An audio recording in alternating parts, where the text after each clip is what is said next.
Hey everybody, welcome back to 14 Rings and NFC East podcast, and we are recording our first episode after our live special. Thanks to again for everybody that joined us. I'm here with Mal, Maurice, and Earl, and we are doing off-season grades now that the draft is officially over. Most of the undrafted free agent moves and free agent moves in general have already been made.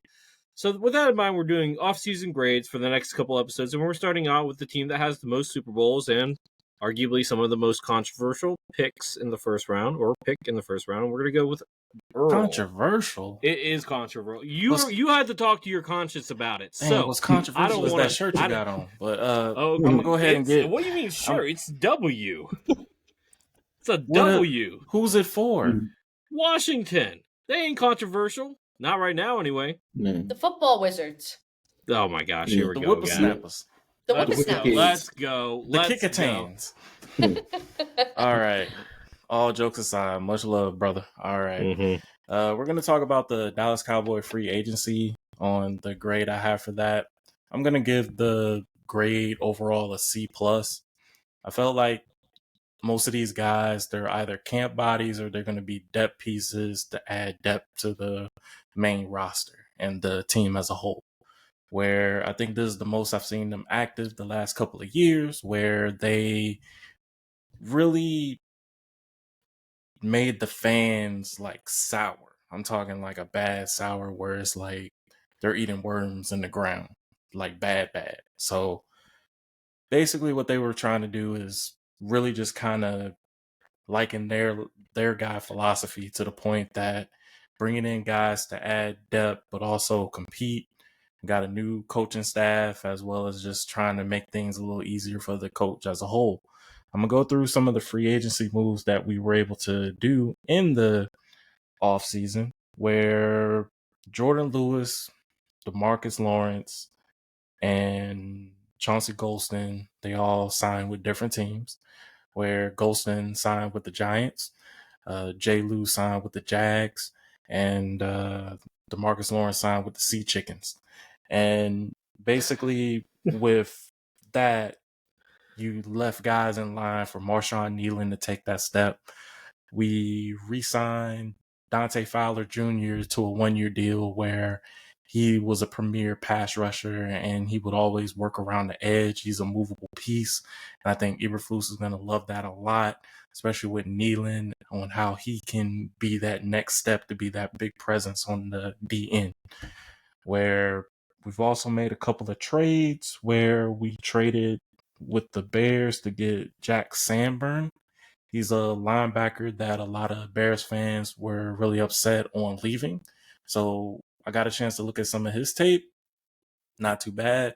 It's just how he's going to fit in the mold with us having Demo on the sideline. And then you got Maris Leofau in the Mike role at linebacker. So maybe, just maybe, he might share time with him. But also I know that we also traded for another linebacker in Kenneth Murray with the Titans. And I think that was probably one of my favorite moves this offseason, especially in the free agent market, being able to get Kenneth Murray. I liked his play style where he was with the Chargers as well as the Titans, but I felt he really couldn't be fully substantial where he needed to be. So plugging him into what Dallas is trying to do, getting other guys in there that aren't our guys, could potentially help the linebacker room as well as the experience side to help Maris Leofau and when Demo comes back off injury. But at the same time, I like being able to be aggressive with trying to help the defense, because Micah really wanted to get more guys in here to be able to help on the defensive side. We re-signed Osa Odigizua, where that was another key component where if we let him go out of the market, it would have been a problem. And it really would have gave them a major hole that they really are trying to fill. So I'm glad that we were able to re-sign Osa. But at the same time, with the grading, I did not like the linemen that they picked up. They worked with the Dolphins on getting Robert Jones. The guy, he really kind of fell off. So I'm trying to figure out, is he a depth piece or is he trying to compete for the right guard spot? That is not the case, because I think Booker's going to take that one. But competition, I honor it. But we also sign Sadiq Charles as well, where he was a guy who retired and decided to come back. I don't like this move because my mindset for him as coming back, the only reason I think he's coming back, and I give shout out to Vash Lombardi with this, rent is due. So not sure if anything's going to be of him fully competing for a spot on the roster. Or is Well, if rent's due, then he's going to be competing to stay on that roster to get that money. it depends. And he was good for us when we had him. Right. I give him that. But taking that year off and so on from there, we just got to see how he's going to come back to play. I definitely know that Shotty's trying to build a culture where it's violent, physical. So we'll see how that plays out. But we also got TJ Bass as well as Brock Hoffman. And those are kind of our backups at the moment. So we'll see how that goes. Maybe Robert Jones will make it or Charles. We'll see. But overall, I'm going to give the offseason grade a C+. What do y'all think? So is that we did wait a second, did you is that just free agency or is that because you didn't talk about Yeah, any trades it or is. draft? Well, did you want me to do that as a whole? Yeah, so you're gonna so we're rating do your and whole I should entire thing. yeah, Okay. do the whole entire thing. You can give subgrades to each category, but then give us the full. So we already know the full grade is a C+, Your but yeah. free agency grade is C+. Right, because I know Okay, that so- okay. for us being able to re-sign, I know I didn't go through most of them, but we also ended up picking up Peyton Turner as well as Solomon Thomas. I thought those Okay. were also good key moves as well. Before you continue, Earl, who was your biggest free agent signing, in your opinion? Like your best. Like that will make a difference. They actually spent over $8 million on a non-returning player for once in the last 15 years. I think Fair. Who was that, Earl? Ooh. Because Jerry don't like to spend that dough on non-Cowboy guys. The name is oh man. Let's see. Well, I'll say this. I think it was Solomon Thomas. Okay. It was Solomon Thomas. Let me jump in. Since you just broke down the offseason, the first part of the offseason moves, the free agent signings, let me talk about that for a bit.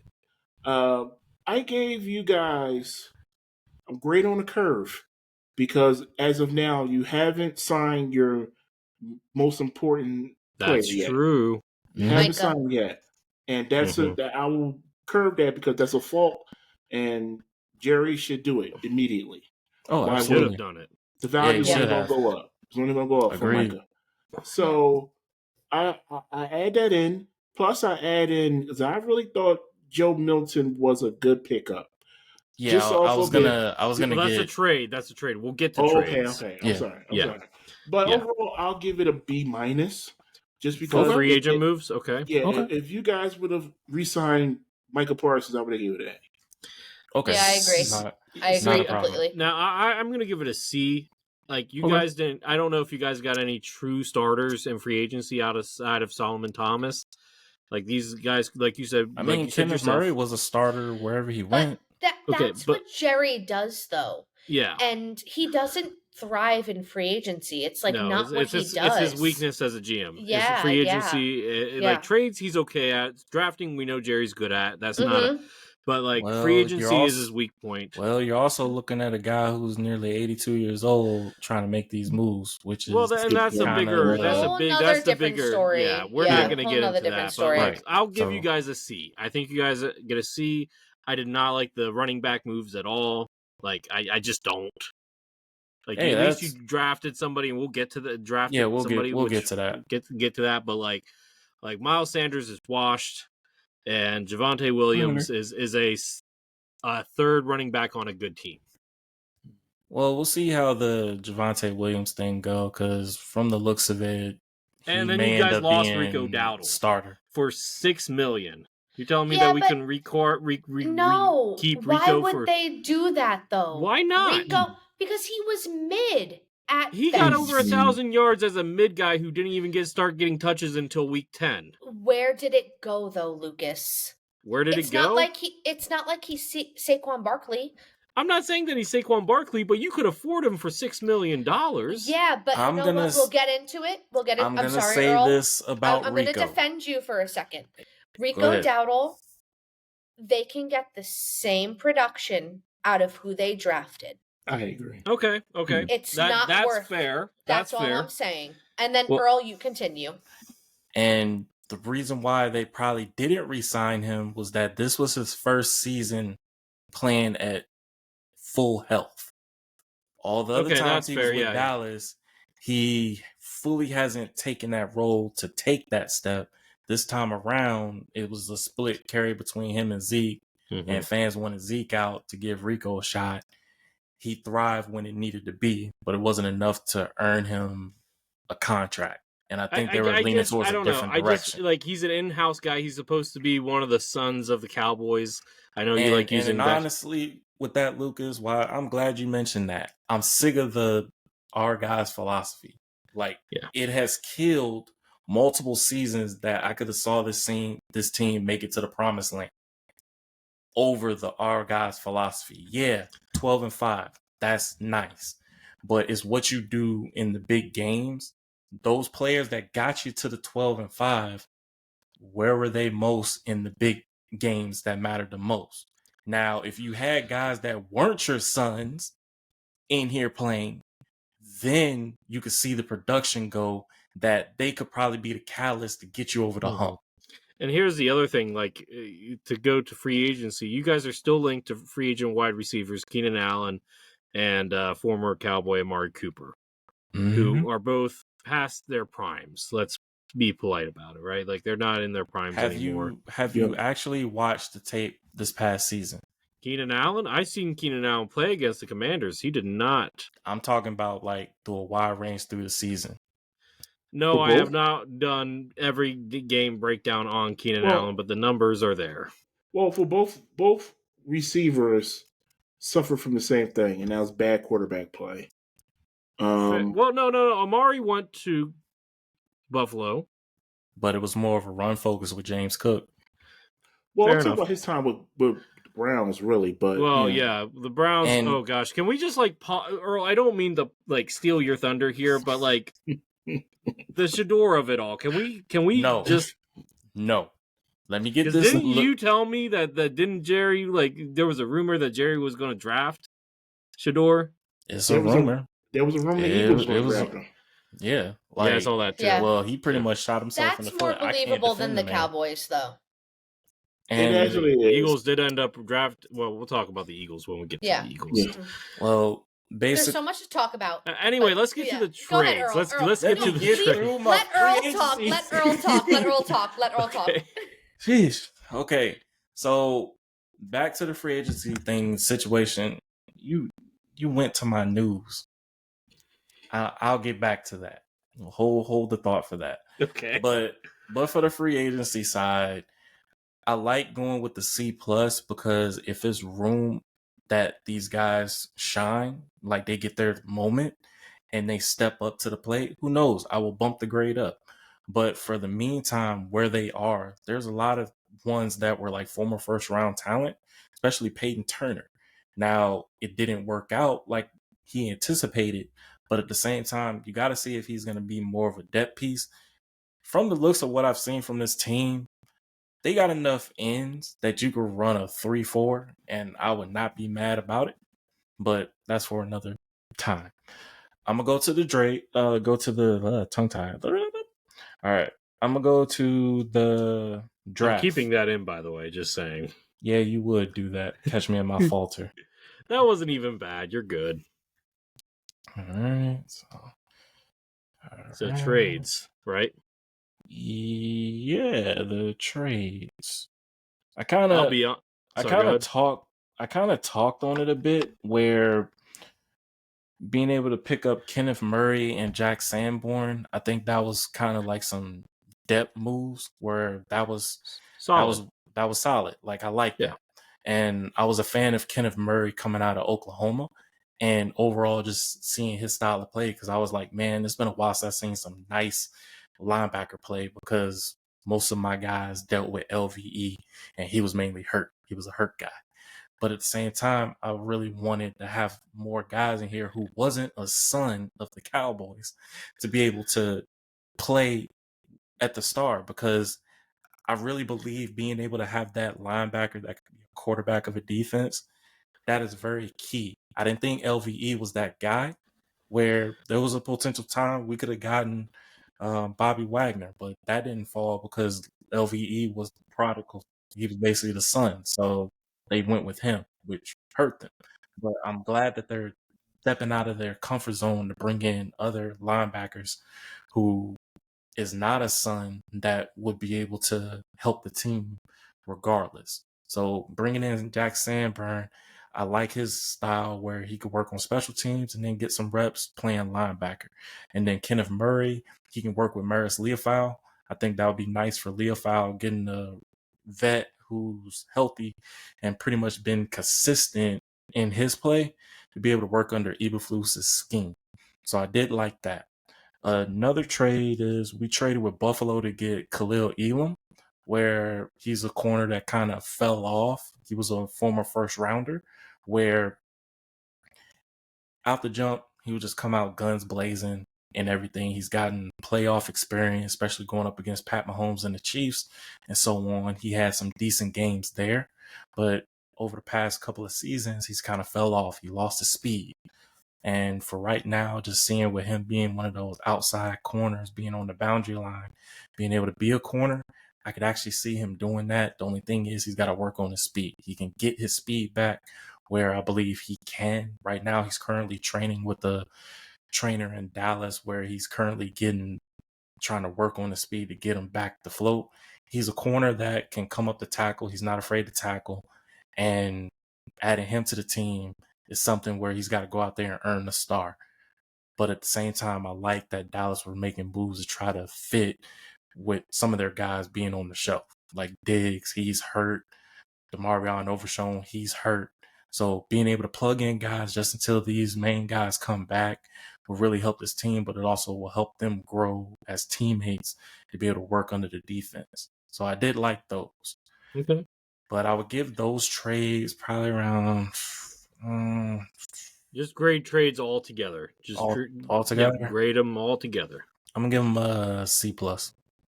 You forgot the most important trade, my man, Joe Milton. Yes, I forgot about him. Before you get to Joe Milton, Earl, I have a question. Go. So I know that with the 76th pick, you guys drafted a corner. But right now, before your draft, let's just say free agency trades, who is with Trayvon Diggs hurt, who is your CB1 and CB2? Like already on the roster? Like before the draft, who did you have in those two positions? Well, Mal, the guy that they drafted is injured, so he's we don't know if he's going to be available. Right. So, like, I'm saying, even without that, who do you have on your roster? Who is your CB1 and CB2? Like versus Neighbors, versus Brown, versus McLaurin. Who and this is with the CB1? Injuries in mind? Yes. Ooh, with the injuries in mind? Well, because you still got Bland. Yeah, we got Bland. Izzy, he could play corner, but they like playing him safety for some reason. I don't know why. Are you confident in your cornerback room going into this season? Ooh, Week I'd 1, like to hear this one. No, because it's a lot of moving pieces that will have to kind of shake off the nervousness and kind of go out there and make a name for themselves in week 1. It's just the only thing that I have with it is that was really frustrating is how Diggs handled his recovery time. When he tore his ACL, he didn't take it properly and he got re-injured again. So that really puts us in a hole because now the middle of the season, Bland came back from his Lisfranc injury on his foot that he's playing up for a contract where he's healthy now. So he's probably cornerback 1.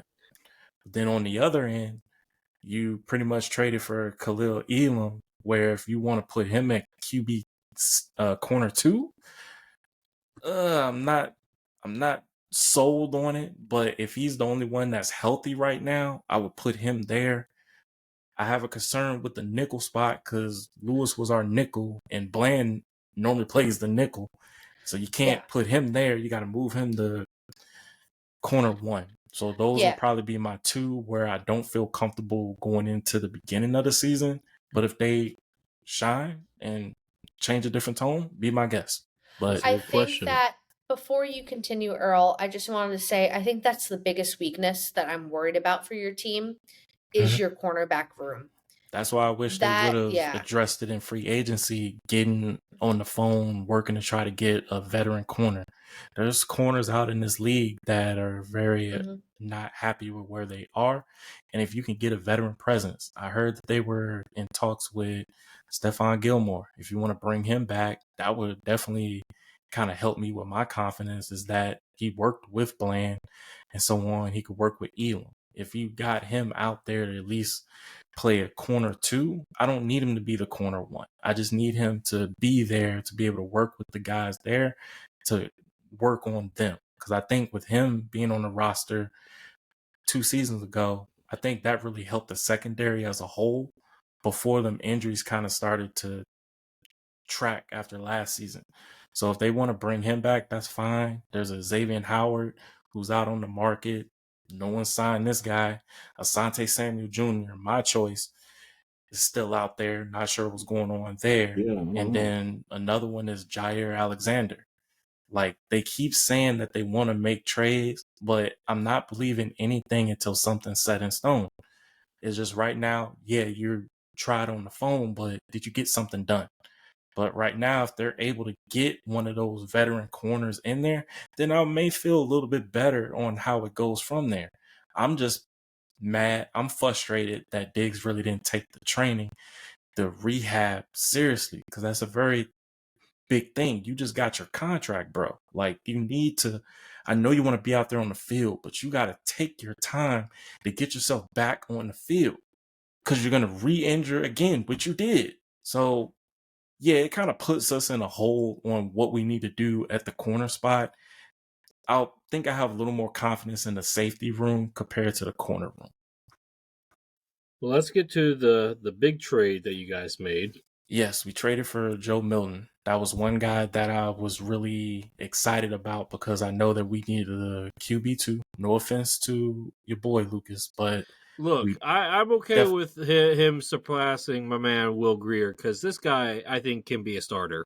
Oh, yeah, absolutely. And honestly, he's the highest graded offseason move individually that I have for you guys, period. I think he's the best move that you guys made all offseason. Okay, we'll see how it plays out, because for right now, I know that Dak, he's trying to get himself ready to play through a full season. I don't know, and I can't foresee the future, but at the same time, I know that Dak's going to be ready to roll, but you definitely need someone to be a good backup to that. And I know I'm just going to say this. Nobody expected Dak to take over for Romo. Romo got injured, and then he lost the job. And he never got it back. And so that could very well happen. I know the contract's a little bit different with Dak, but that could very well happen with Dak too if Dak doesn't keep him healthy. That's fine. Like, look, I'm here for them to play top-notch football. I'm not attached to any player. If they're on this team and they're balling out, go for it. I'm not one of these other fans that's like, oh man, I really love Zach Martin. I really wish he stayed. No, if you can't block the way that you need to, hang up the cleats or request a trade or so on. But it's next man up mentality. And I just felt after he got the contract where he jump skipped Micah and some of the other players to get it, he didn't play up to the contract. So for that, he retired. Happy retirement. But if Dak can't get through a full season, you got a comfortable QB2 that could get you where you need to go. Dude's got a rocket of an arm. He's mobile, and he can extend on plays. And I'm all about that. I'm happy we got Milton as a QB2. I think he's a lot better than Lance, especially with them being around the same age. And Milton has more experience, while Lance, wish him best of luck with the Chargers, but he just didn't work out. I think it was one to really try to punk Dak on his contract situation, and he couldn't hit water if he fell out of a boat. So for it, we got Milton as our QB2, and we'll see how that plays out. But I do like that trade factor. I actually might bump that to a B- just for the Milton thing for you, Lucas. But for what I saw, especially on the defensive side, I like the Kenneth Murray trade though. So Earl, how are we grading trades in the offseason? What grade do we give the trades? I'm just gonna be around the C range. So the offseason as a whole, I kind of plugged that together with the trades, where in the C plus. So that's my grade for that. But go ahead. Sorry, I was just gonna ask Maurice and Mal, but if you still need to finish up, you can. I'm done with the. Okay. What do you guys have graded for their trades? You can go first, Maurice. Trades, I give it a C++. C++, almost a B-. Yeah. I'm actually gonna give their trades a B. I don't hate any of the moves. They got picks back in their trades. They got rotational guys and Milton, who I think can be QB of the future. I just didn't like the Miles Sanders pickup. Well, that's not a trade. That was a signing. No, I'm saying for the offseason. Yeah. That's an F. But will say, I'll give the Cowboys a C. Earl, okay. I want to say one thing though. I appreciate how real you are and how critical you are of the team, because a lot of Cowboys fans are very delusional. Yes. In the aspect of like, oh, this is going to change our franchise. Like when Trey Lance, when you guys traded for him for that 4th round pick. Oh, you were mad. Trey Lance is a bust. I'm still pissed about that, man. We knew he was a bust. If he didn't work out with San Francisco, he wasn't going to work out with anyone. Yeah. I appreciate how real you are with that, and I wanted to acknowledge that because Jerry altogether, and we have literally discussed this for a while now. There's not going to be anything he does in free agency or trade-wise that's going to move the needle. Hang on. Real quick. Don't mean to interrupt. Non sequitur here. We know that people love Mal's headphones from the draft, but Earl, I didn't realize that your headphones were glowing until right about now.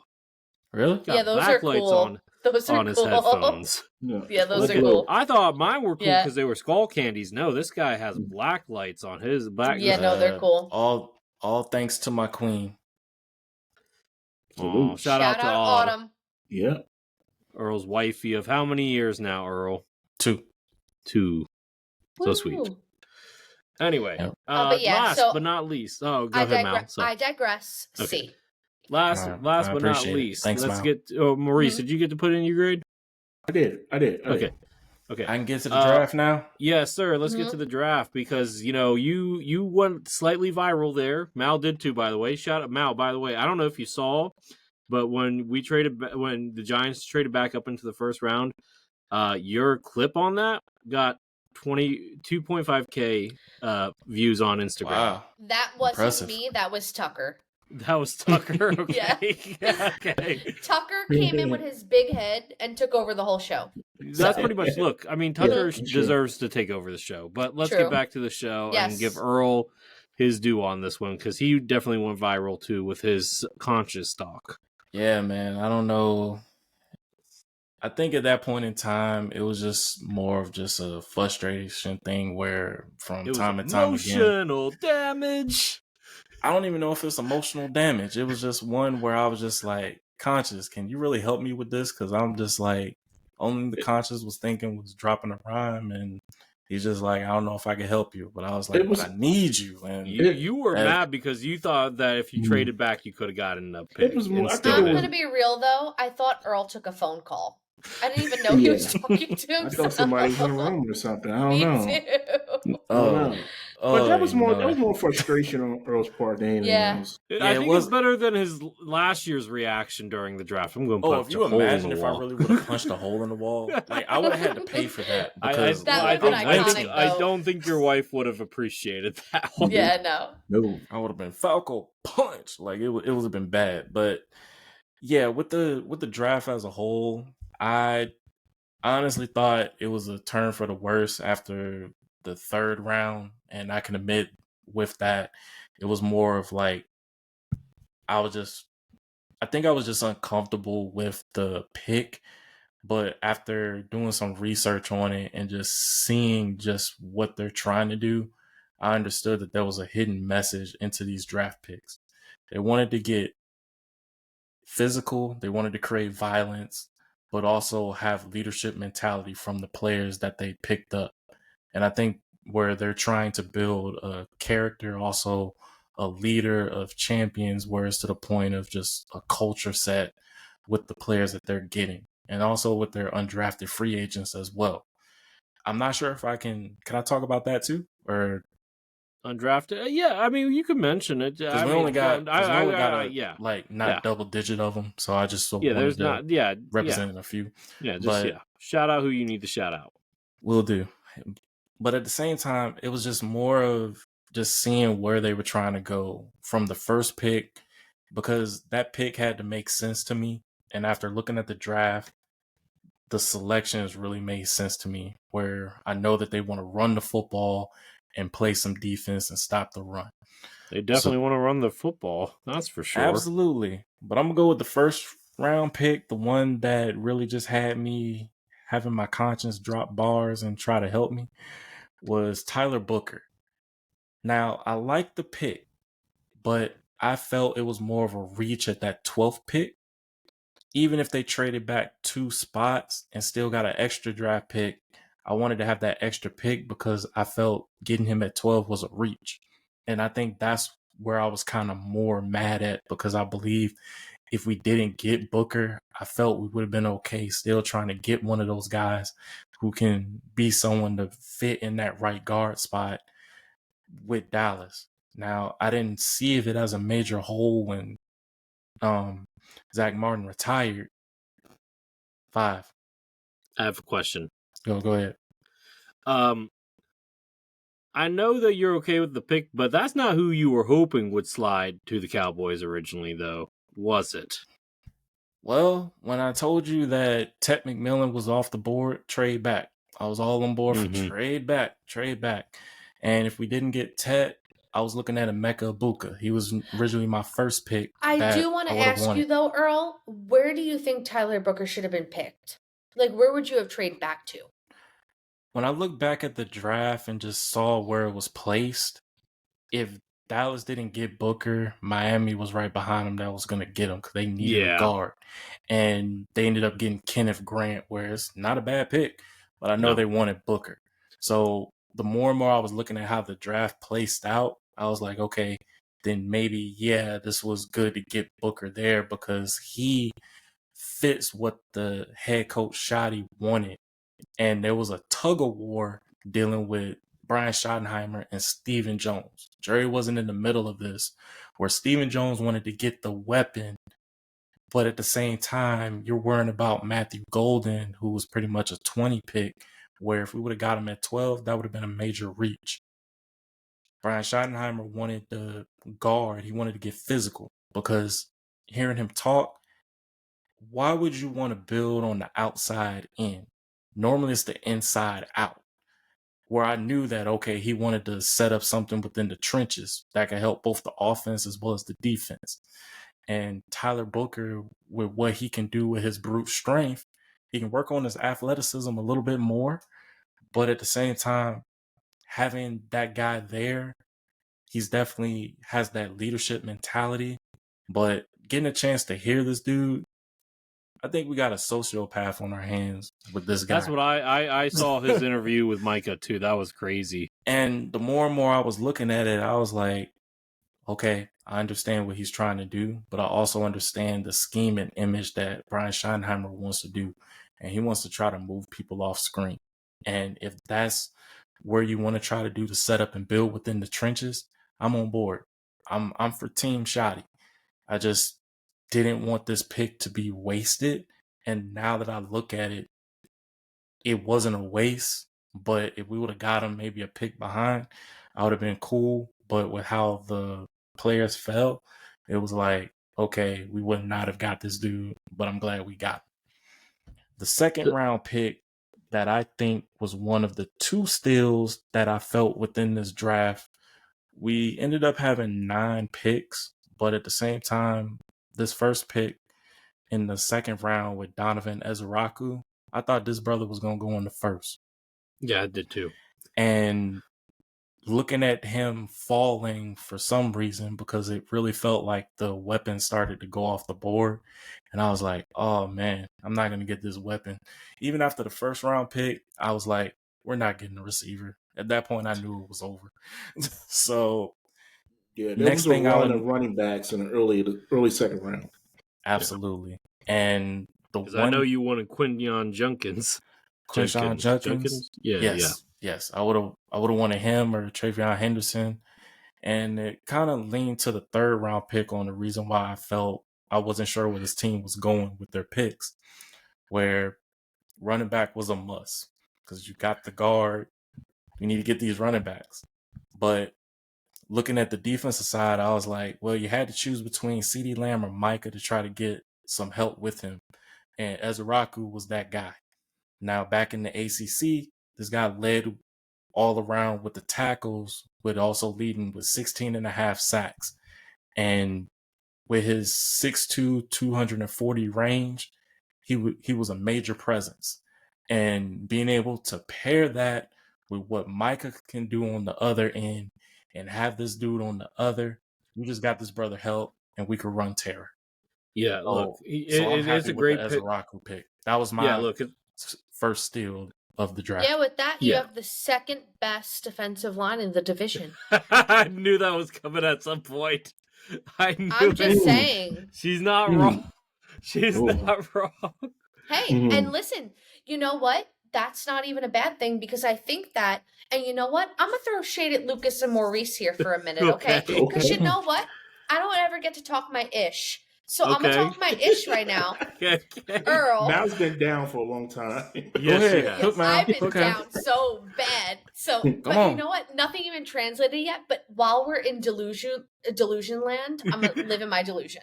Okay. So in my delusion, the Cowboys and the Giants are going to compete the best this season with their not in general, guys. I'm not going to throw that. Yeah. Maurice looked at me like, okay, girl, bye.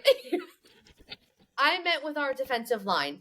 Okay. Honestly, when I saw the Cowboys got Ezeraku, I won't lie, I feared for my offensive line.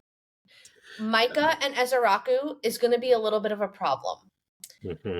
In my honest opinion, I think that the only problem with the Eagles right now, the only one, is their defensive line. It's going to improve in some way, shape, or form. And there's going to be guys that just show out and be perfect because, you know, that's how the Eagles work. But for right now, in my delusion land, the Giants and the Cowboys have the best defensive lines in the NFC East. And I think that's true with the Ezeraku pick. After losing Galston, I think that Ezeraku can step in, and I think he's going to be a problem for a little bit. I think this was a really good pickup for the Cowboys. In my opinion. I agree. Yeah, I like the move too. Look, he's not going to... With Micah, he's going to get one-on-one coverage the whole entire time. Mm-hmm. And that's going to cause problems. And then now, can't forget about Osa. And then if the one little hope I have with Mozzie, if he wakes up, then all this going to come together. I'm picturing Evan Neal getting pancake flopped by Ezeraku. No, I feel good about my offensive line. I'm not worried about that. And you're not even... really now? We'll get to that later. Really? We'll get to that later. Yeah, but this is about Earl, not about our lines. Okay, this is about Earl. No. I respect it. Lucas is just mad because I critiqued his team. I like when y'all bring that energy. Our weakness is edge right now. I'm not going to deny it. I would say the middle as well. What do you mean? No. Well, because all right, that's a whole other story. D tackles are fine, dude. I'm not me and Lucas will have our conversation on his week. Okay, to be fair, anybody would be doing that against the Eagles at the 1 yard line. I don't want to hear it. I wouldn't.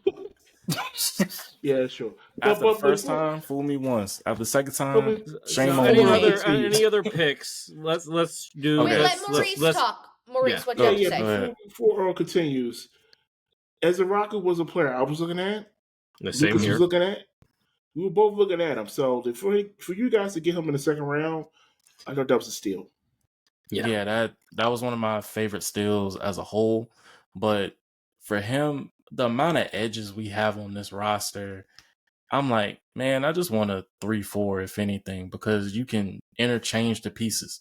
And I think that's going to be key. Like, it may not be him always there. You got Fowler Jr. there. And then on top of that, you got Nealon as well. So it's like you can move these guys wherever you want. And being able to have that piece, I'm all about protecting the queen. And the queen piece is Micah. So if you want to have him, Sam Williams is coming back too. So you think it's just going to be them coming after the quarterback? Oh, no. No. But having Ezraku, that was a solid pickup, and I'm not mad at it at all. But that round 3, though. I know you weren't happy about that. At first, I was not happy about it, but when I think about it, I've been keeping track of his recovery. Shavon Ravel Jr. from East Carolina. On most people boards, he was going between a first rounder and a second rounder, but with his injury, tearing his ACL and then a couple more things within his leg, it really hurt his draft stock.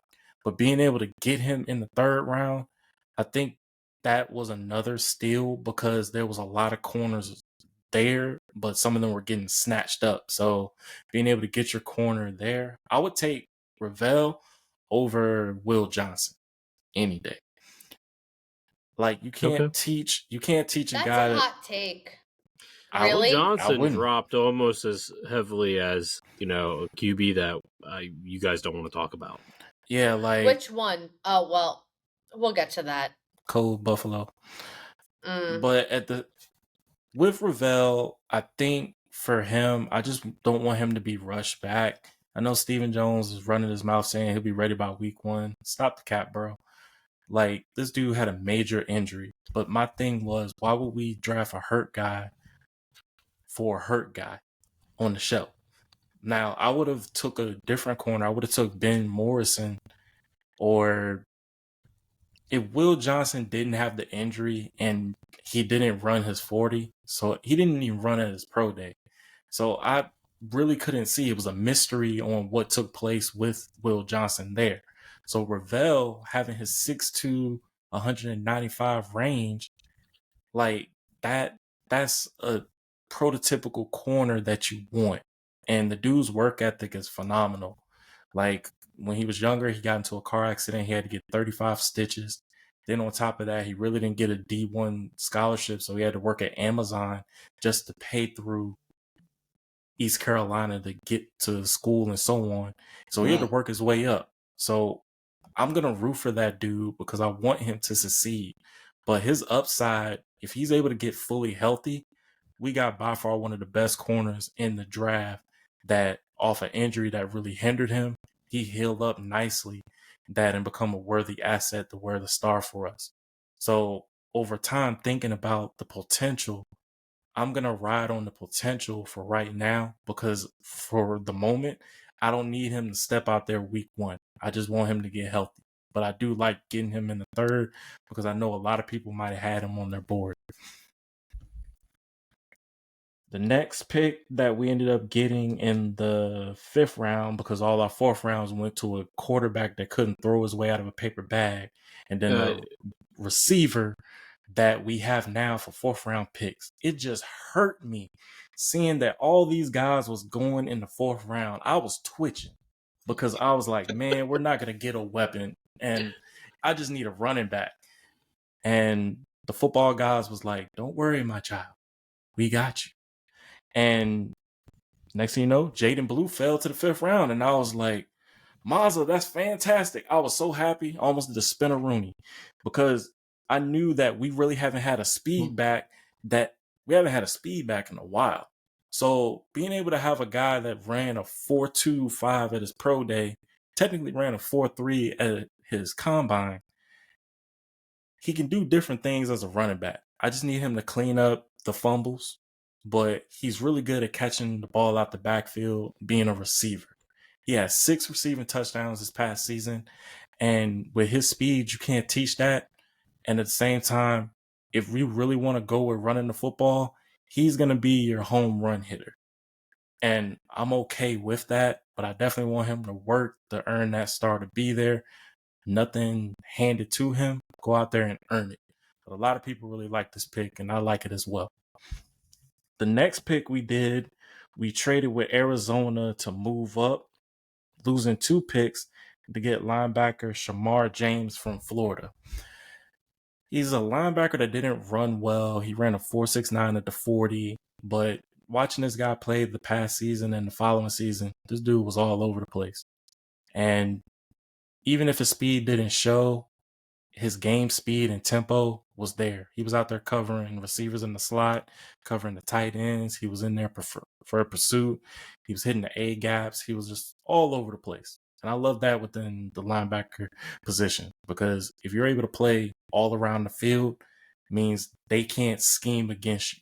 So having this pick, they traded up to get this guy. Eberflus was really enamored by getting this guy, so they traded up to get him. So he's on the team fighting for a roster spot. In the 6th round, let's see. Yep, we only had 1 6th round. We went with offensive right tackle Johnny Cornelius from Oregon. Now, I watched this guy in Oregon. He played on the right side. You can move him into guard, but I saw him more on the right. He has a big body frame. He can definitely Y'all work. really just love drafting linemen. See, I would have been cool with that, and if we would have got our receiver in the 1st round, but I'm done with that. So that's done. But Cornelius, he's a depth piece for the right side, because I don't know what they're going to do with Terrence Steele. If he has another bad season, I think they might move from him and probably kick Cornelius out there. But I want them to compete. If they want to move him in the guard, so be it. But for now, he's going to be a depth piece. Next pick, we're going to go. I think my other favorite in this draft in the 7th round, we got Jay Toya from UCLA. This dude is about 6'6", 340 something pounds. The guy is a Samoan behemoth. He's a big old truck full of dirt. I like this guy because we definitely needed someone to plug the middle of the field. And I also like that he also has a get up where he can go after the quarterback. He's a very high motor guy, but he's definitely one heavy guy that can really plug the middle and really put pressure on Mozzie. Because I think if Mozzie can't get things done going into this season, he's going to split time with Jay. And if Jay just completely takes over, he's the next guy in line. But overall, I like this pick. Fantastic getting him in that late round. So hopefully he's that one piece that can work with Eberflus's defense, where I do believe they could potentially go to a 3-4. The next pick, we have running back Phil Maffa from Clemson. Big body guy, 6'1", 235 pounds. He can maul. He can run over people. He has speed to get away. But I also know that he's had a shoulder injury where that kind of hurt him going into the season. But at the same time, seeing him play, I think he's the thunder to Jaden Blue's lightning. And actually, they completed my SWAT cats at T-Bone and Razor. So thank you, Dallas. I appreciate that. And the last pick in the draft, we took another defensive interior guy. His name is Tommy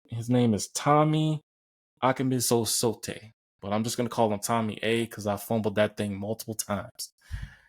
But this guy's also a big body guy that can play the 1 tech like Jay Toya, and technically play a 0 tech or a 1 tech, but these guys that can plug the middle also get a fill.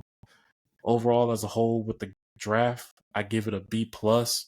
There's more upside to it if these guys get more time and go out there and play around week 1. But being able to work their way up into this, I really like that they're really focusing on running the football and focusing on defensive play as well, being able to stop the run. I digress with my grade of the draft. What do y'all think? I'm going to give your draft I think we're going to give it a B-. I think I'm going to give it a B-. You had probably your outside of corner, your biggest position of need was wide receiver. Did not address it. Same thing with free agency and trades. It's honestly your second biggest knock in your whole entire offseason outside of not signing Micah yet. Hey, I guess they got to see what Mingo can do. He came in at the middle of the season. He really didn't have good quarter play with Cooper Rush. So we'll see Cooper how Rush he does wasn't with that. bad. He was serviceable. He won you how many games? 3? Serviceable. He's a serviceable backup. Maurice, you're so iconic. I mean, look, Earl. how many backups are better than Cooper Rush? Earl is shaking his head like my team has not been destroyed for the past 2 seasons. So I'm with you, Earl. I feel your pain. I'm just saying.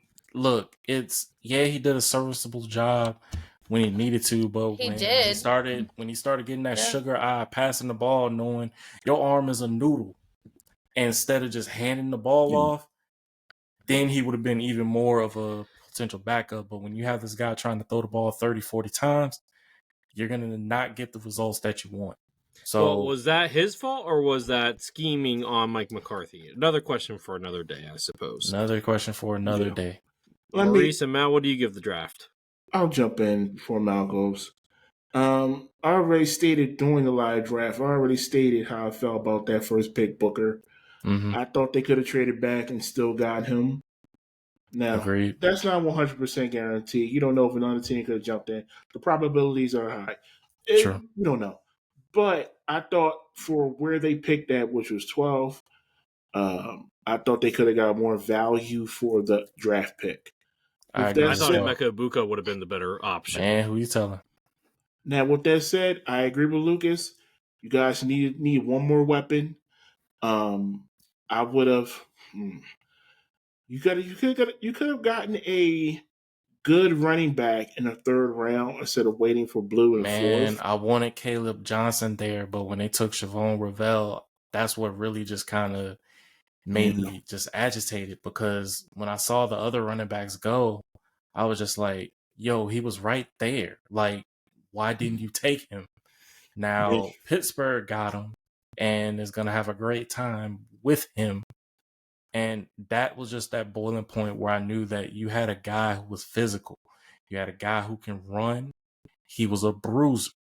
I think if you didn't have to get Phil Maffa and you got Caleb Johnson around the 3rd round, I would have been okay with that. You still would have got Jaden Blue, who was the home run hitter.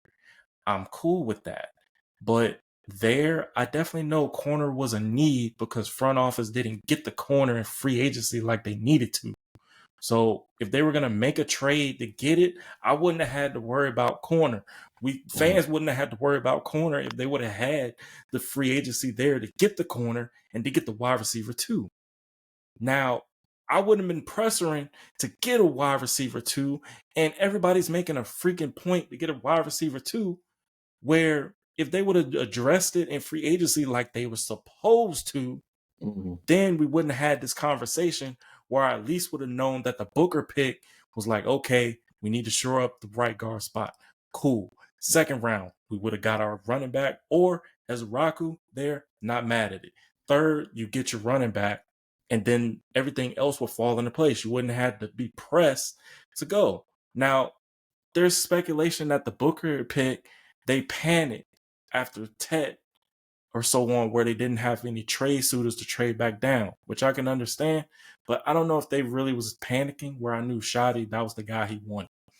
So if that's the guy that he wants, and to be able to set the standpoint of it, all I know, I have the Great Wall of Tylers on my offensive line, where we got his offensive line is literally a Spider-Man Tyler meme. Guyton, Tyler Smith, Tyler Booker. We also got an undrafted free agent with the name Tyler as well. If you put all of them on the line, you got the Great Wall of Tyler, the Mutant Teenage Tylers, or the Mighty Morphin Tyler Rangers. Your offensive line is the Spider-Man meme now. Yeah. Okay. All right. So before we move on real quick, Maurice, I just want to say something real quick. I'm not going to be long. I want to be, and listen, guys, I'm a big Dallas hater. Sorry, Earl. But I'm just going to say I could care less. I think that I'll be the devil's advocate here. I give you guys a B+ because in the draft. yes, because Well, I think I they gave him a B+. address need. Yeah, but everyone else was like, what did you give I them, got you. Lucas? I got you. I gave him B-. Maurice, what'd you give? I gave them a C+. Now, Okay. what I would say is that grade could go up depending on what they do in free agency. If they go out there and sign, Well, that's overall grade. We're talking just right. I'm draft. just saying for the draft, I give Dallas a B+. Okay. I think they addressed multiple positions of need. And in the end, like Dallas struggled this year, but they're not far off. They're not. True. They're not. They never are. I think that the offensive line, is much better. Like significantly better. I think so too. And I think that cornerback is a little skeptical, but there's potential. With the way that this draft went, the board moved in very weird ways. Yeah, it did. It was so weird. They took their best player available where they were picking. Right. And I think every team in the division did that, and we'll get to that as we go through all of our drafts. But it's all going to depend how it turns out on paper. That's how it matters, winning games, producing, whatever it is. But on paper, I give Dallas a B+ based on what they needed. So real quick, Earl. Yes. With everything there, free agency, trade, draft, what is the overall grade for the Dallas Cowboys offseason? B. B? So straight B. Yep. I will say this before we move on. Their draft looks a whole lot better if they go out and sign Nick Chubb and Amari Cooper. I kind of think that Nick Chubb would be an ideal, like, if you're buying low. I need this brother to be healthy. Like, you're buying low, Nick Chubb would be the guy, because I see some clips I need him and healthy. He looks healthy. Yeah. Nick Chubb. That's looking there. I need to see him. And I wouldn't mind him in DC either, but Amari everybody Cooper there. Amari Cooper as receiver 2. Asante Samuel Jr. as your CB2. I mean, there's some free agents out there that can really make the Dallas Cowboys a real contender. Maurice, that's all I'm saying is that we're either 2 or 3 guys away from really just kind of molding this thing to be like, all right, let's do this thing. Where if you're really putting faith in Mingo, I'm gonna say this and I'm done because I know it's been a lot of cutoffs, but if they're able to see like, okay, Mingo was in a bad situation where he was in Carolina, he really didn't have the quarterback throwing him the ball. I saw on tape there was times he had some separation. But if he's that guy, then so be it. And anyway, if you're going to be running the football, wouldn't that be more of your main focus? Where, yeah, you can move guys into the box where it can help CD, but then you got a speedy Turpin, and then you got a big body receiver in Mingo and Flournoy.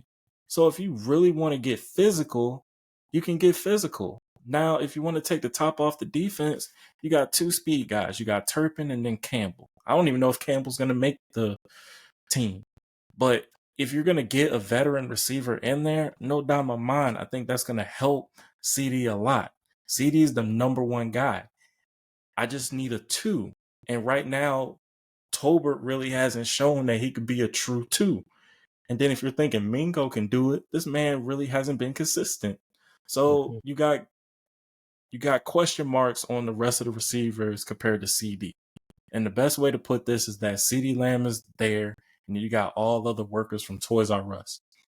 Until you're able to get a guy who can be a solid 2 to go right next to Lamb, then that's that. But if they're going to be doing the running the football, then run the football. I digress.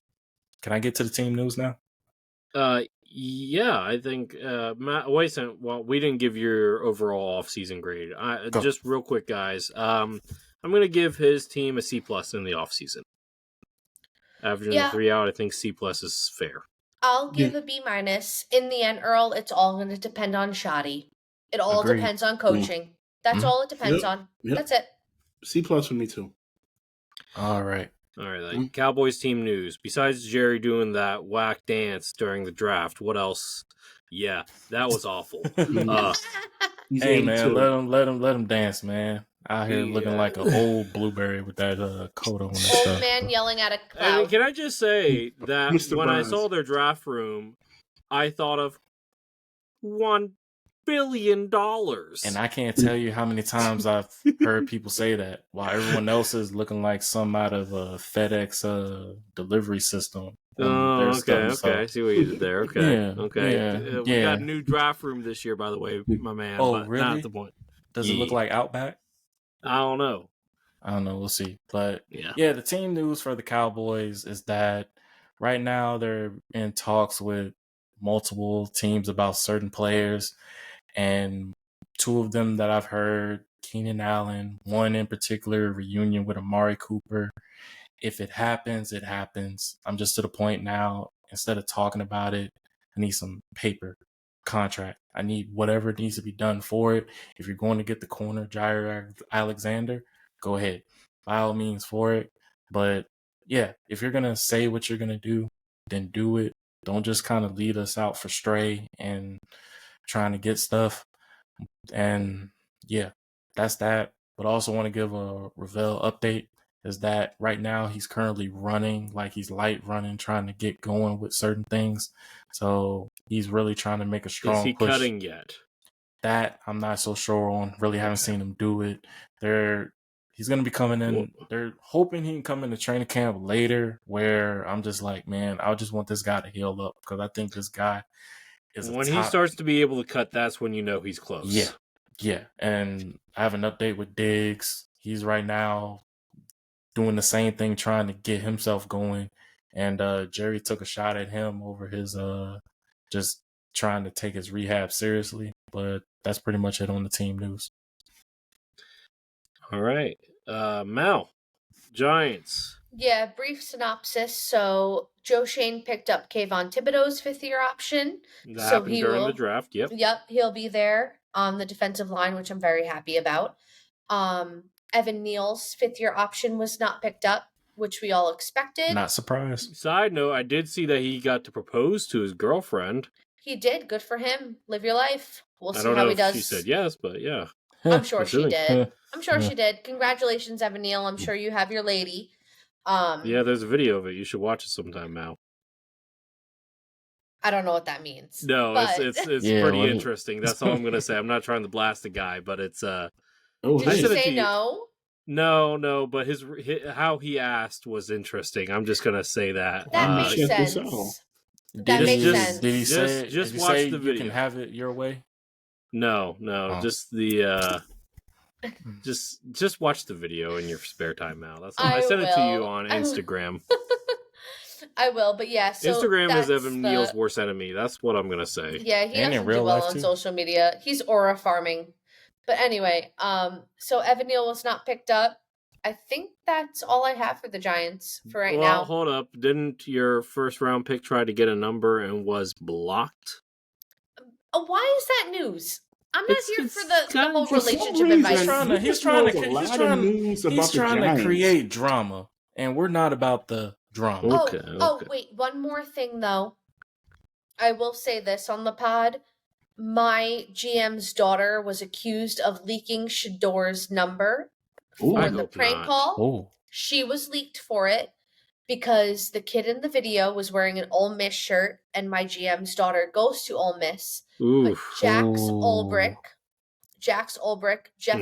son, admitted to leaking the number and prank calling him. So Jeff she is cleared. Was the interim coach of the Jets before taking the Falcons' DC job. He's the DC of the Falcons. So she was cleared. She was attacked on social media.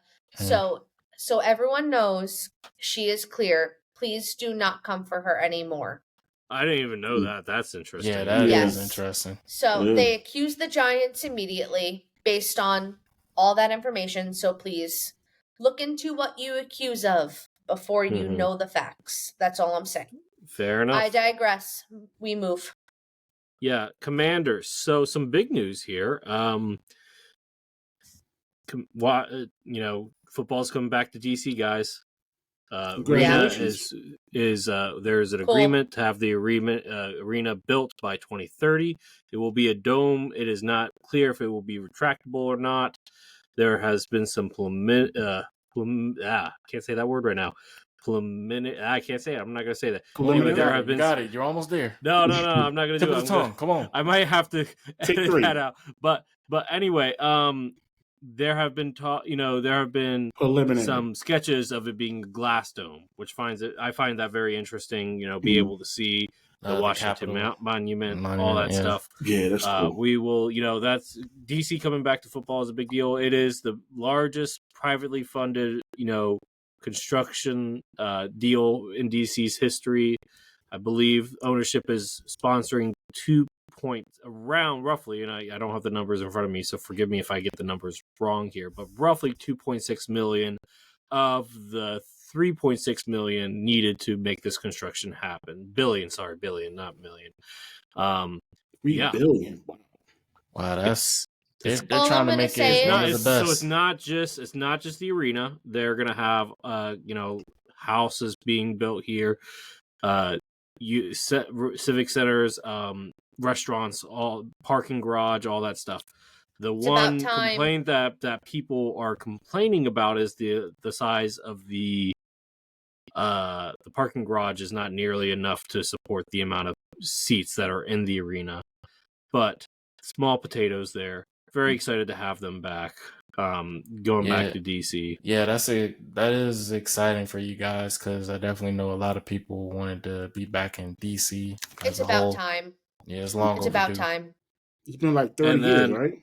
Yeah, It's been been a long about time. 30 years. Yeah, it'll be a Yeah. little bit longer than that. And then on top of that, Commanders waived Zane Gonzalez and signed free agent kicker Matt Gay to a 1-year deal. This is $4.5 million guaranteed, which is the most in NFL history for a 1-year deal for a kicker. That man better make all the kicks. He better. He's very good with it inside 50, outside 50, a little bit shaky. But at least we don't have to go through 6 kickers like we did last year. Hey, think of We it have this our guy. Think of it this way: when you get your new stadium, it'll be at a dome, right? So you ain't got to worry about the wind conditions. Well, or he's anything. only here for one. He's only on a 1-year deal, so I'm we'll just see. saying in general. Oh yeah, for sure.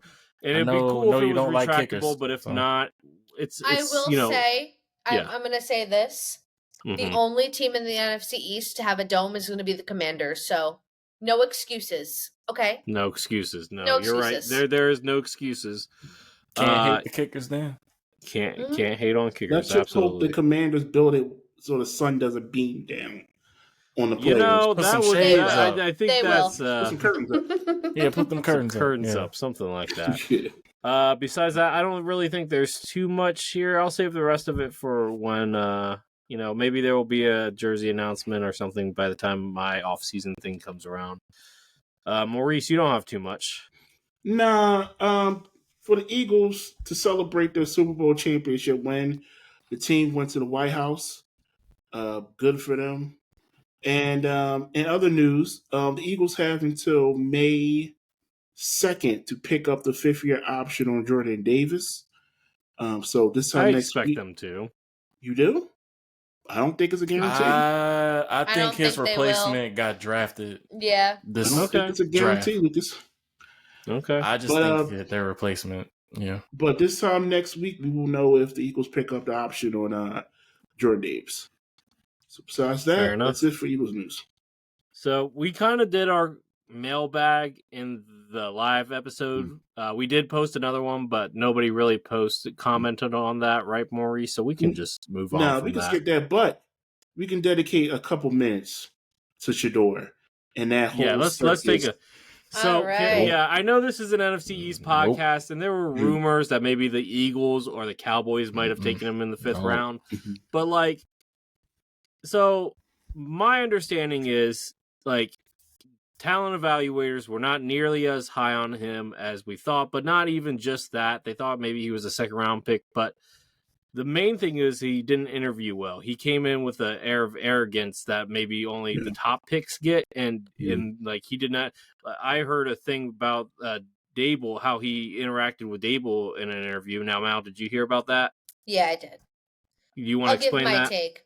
Yeah. Yeah, so basically, Dable was not happy with the answers that he was given from Shedeur Sanders. And now here is what I think on the whole situation. We'll get into this more because, as y'all know, I drafted a quarterback. We traded up in the first round. And I'll get my take on that when we get to my Giants Next week. episode. Yeah, next week. But I think the problem with Shedeur Sanders is my major thing that I think really turned him around. That man got to get an agent. He needs to get an agent. Yeah, listening to dad is a hard problem. And I think that he was given expectations that were not realistic. And it showed because all 32 teams passed on him for 5 rounds. If someone thought of him as a difference maker, he would have been taken before that. I think it says a lot. I don't know. And, there's been a lot of theories of collusion among the NFL. I don't think it's that. Listen, maybe not. Who cares? He was a day 3 option. After looking at most of his film, I get it. I do. I think that the hype around his name is one of the biggest hypes in a while that we've seen in Johnny a draft. Manziel. We're talking Johnny Manziel hype. I think more than that at this point. There was a whole entire thing about him being prank called, that these people should be arrested. No. That is a whole... Listen, that's how serious this prospect was and how we don't realize that.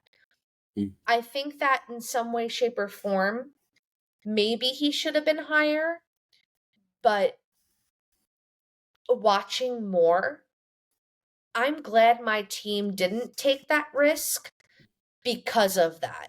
And that we'll get into that. Yeah, we'll get into that. Well, let me ask you guys this. Go ahead, Maurice. Yeah.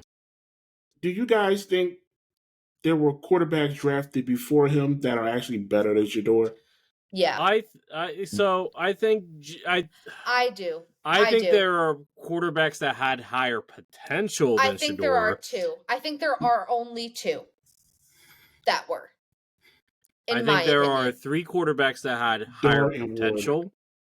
Because Tyler Shough is already a made product in my mind. He's already who he is. Yeah, he's 26 years old. I wasn't even saying Shough. I was saying Dart and Milroe. I think those are the 2. I think Dart and Milroe have higher potential than Shedeur.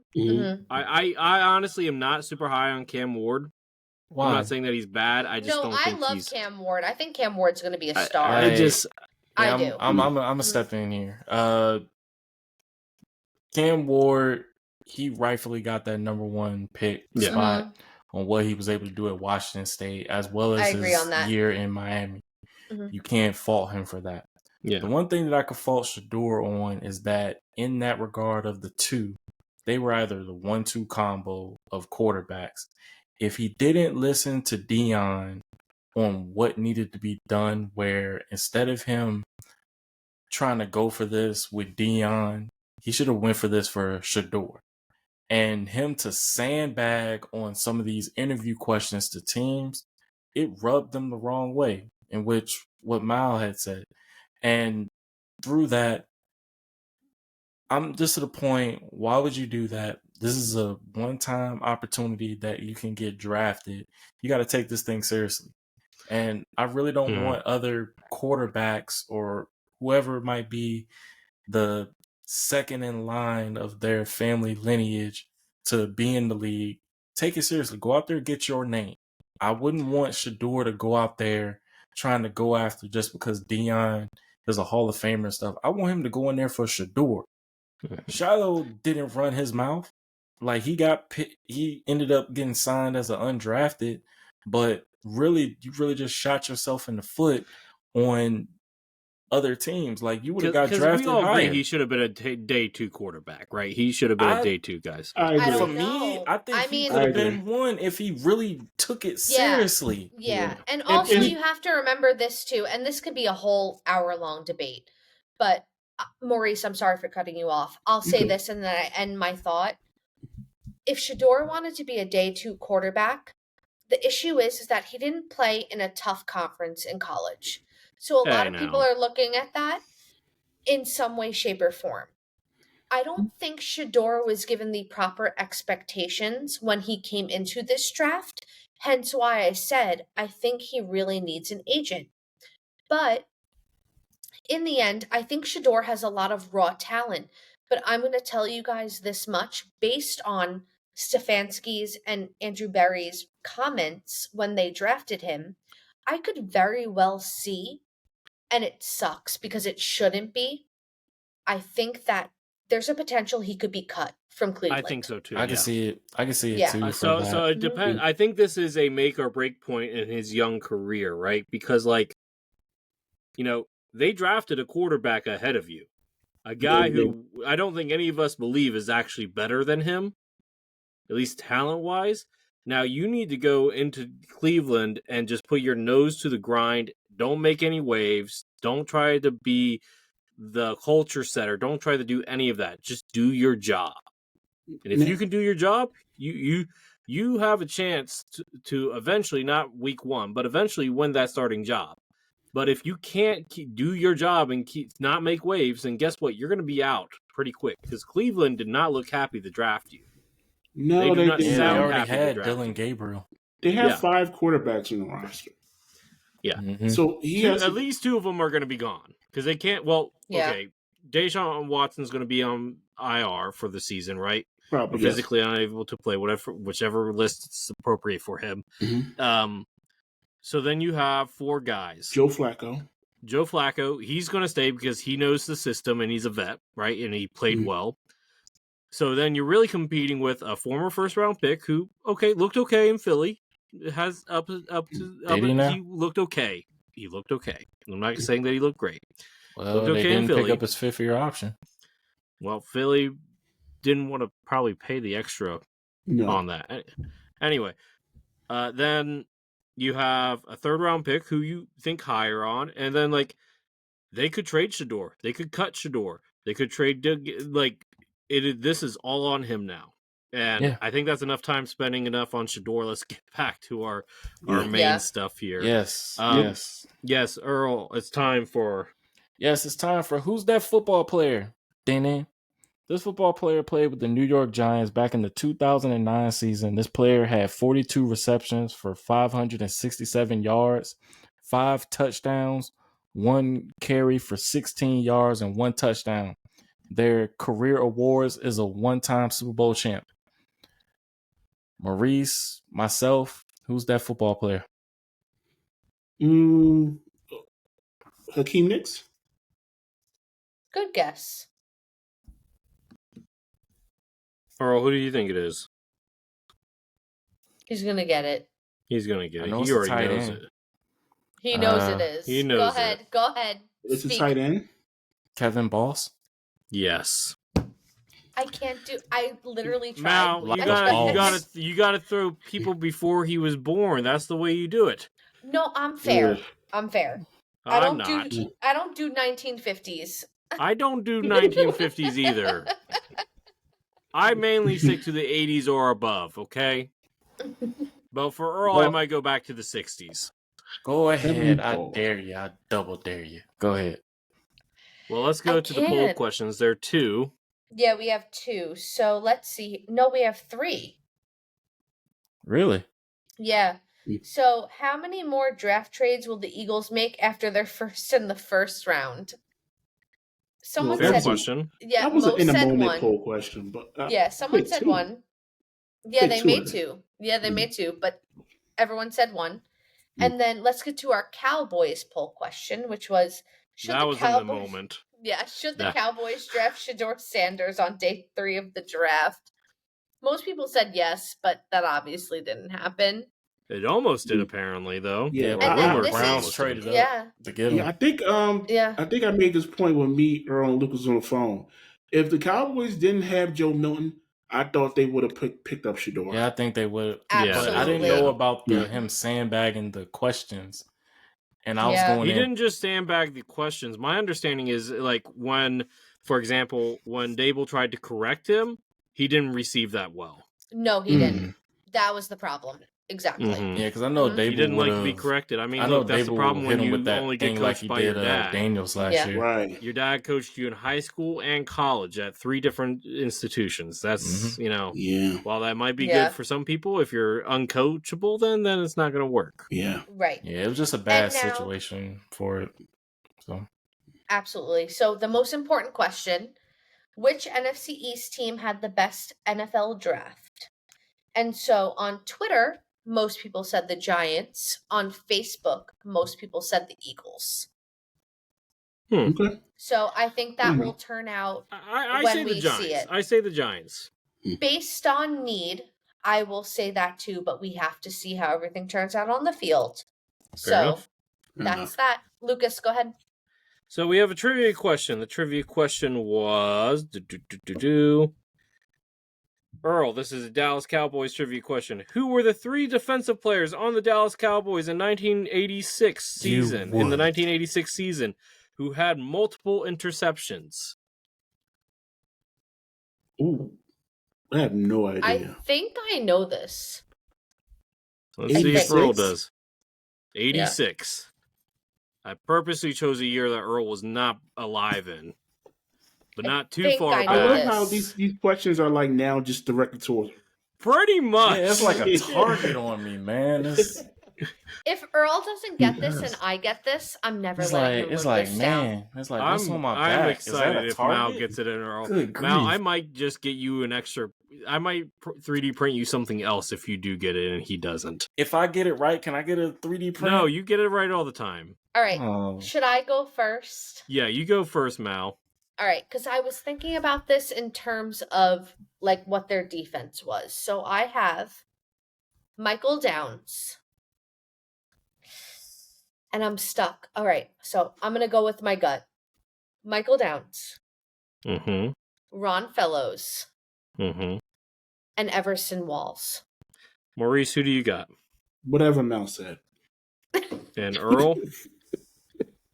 I don't know. I don't know the Cowboys defensive back in 1986. I don't know. You were alive. Oh, barely. He was like, when? I wasn't even alive, but I remember those 3 players from my grandma. Okay, so Earl, who do you got? Moment of truth. Yeah, I got Michael Downs, Ron Fellows, and Everson Walls. Okay, He you agreed both with me. got it I'll give right. you He the agreed with numbers. me. He agreed with Downs me. You had both six. got set it the right. stage. Downs both- had you- 6. We all got it You right. both- Lucas. Look, Lucas, this is on my Mhm. knowledge. I'm about to show you something. Downs had 6 interceptions. Ooh. Ron Fellows had 5. Mhm. Everson had 3. That's impressive. That is correct. That is Wow. really impressive. That's Wow. Who kind of of crazy. them, Earl? Who of them returned an interception for a touchdown? I don't know that answer. Bye. Count me out. Only one of them did, and it was only one time. Mm. Now, if you can get this right, I might get you something. Oh man, Everson Walls was returning interceptions though. He returned at least 1, but So, is your answer Everson Walls? yeah. Is it Everson Walls? It is not Everson Walls. It It was was Ron Fellows. Fellows. Yeah, it was Fellows. Hmm. Hey, you know what? I got most of it, so I'm proud of it.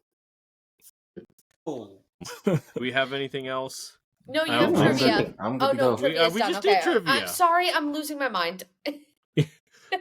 I think we're good then. Okay, cool. So let's Maurice, go close ahead us and out. yeah, let's Maurice, go ahead and play us out, bud. All right. We want to thank everybody for listening to this episode 91. Jeez, the episode. What? We're gonna have to do Yeah. something crazy for episode 100. Yeah, We're we gotta going do something crazy. special. Something special. Maybe have to do it live. I don't know. Maybe. We'll talk about that. See what happens. Please consider subscribing to our podcast on Spotify, Apple Music, iHeartRadio, and Amazon. And if you missed our live draft special, check it out on YouTube. Subscribe to the YouTube channel and give the video a thumbs up while you're at it. Also, follow us on X, Instagram, Threads, TikTok, and Facebook at 13_rings podcast. Until the next time, guys, have a good one. See ya. Bye, y'all. Blessings.